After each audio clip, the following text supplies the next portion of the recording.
Hey, second grade, welcome back from spring break.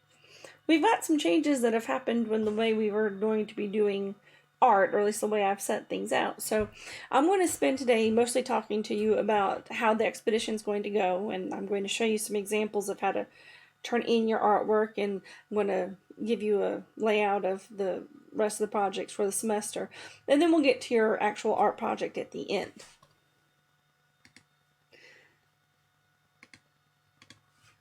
Your expedition this semester has been the secret world of pollinators. You have been using these guiding questions. How do pollinators help plants grow and survive? How do we become researchers and share our learning?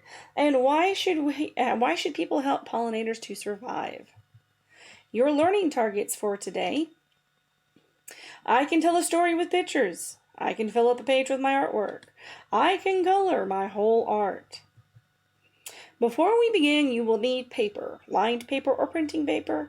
You'll need a pencil and eraser, and you will need some kind of coloring supplies. Your task today is to create some artwork for me about something you did over spring break. You did something, even if it was just sit on the couch and play video games. You can draw that. You can draw yourself staying up until midnight reading comic books. Whatever it is that you want to draw, as long as you did it over spring break. Now, when you have these PowerPoints in the future, I'm always going to have this slide present. It's going to say your work, and it's also going to say a reflection.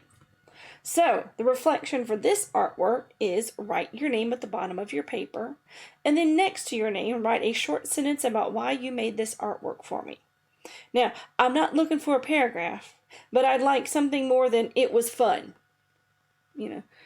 I like reading comic books is a good one. Whatever made you want to draw this art for me. You are also going to see this slide at the end of each PowerPoint presentation. It has things like my email, afrans@amanaacademy.org. It has information on how to label your artwork, which I will go over more with you. And there is the website for our art turn-in folder for second grade. So let's take a look at that.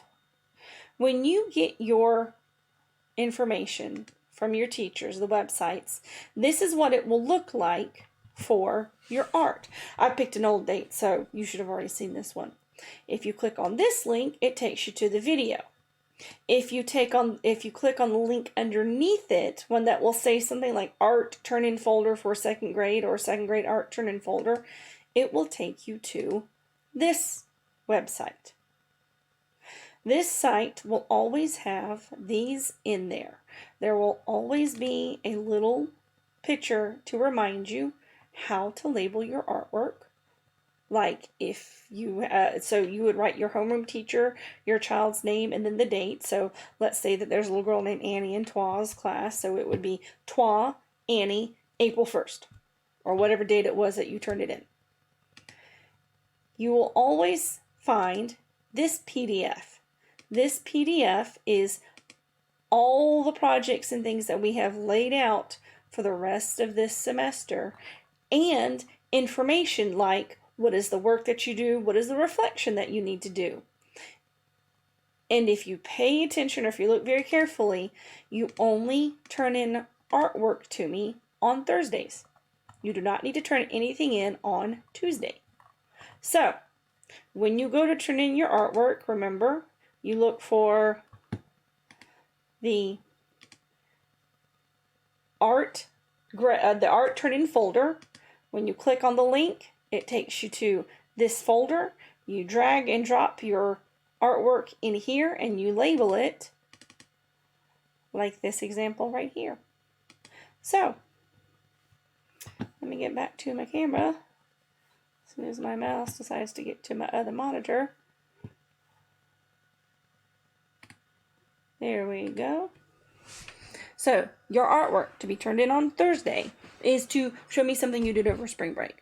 I cooked a lot with my family. I went outside, took my dogs for walks, threw the frisbee for them. I sat down, I played Animal Crossing, all sorts of things. You find something that you're going to draw for me, and then you write that little sentence about why you drew it. I'll see you again on Thursday.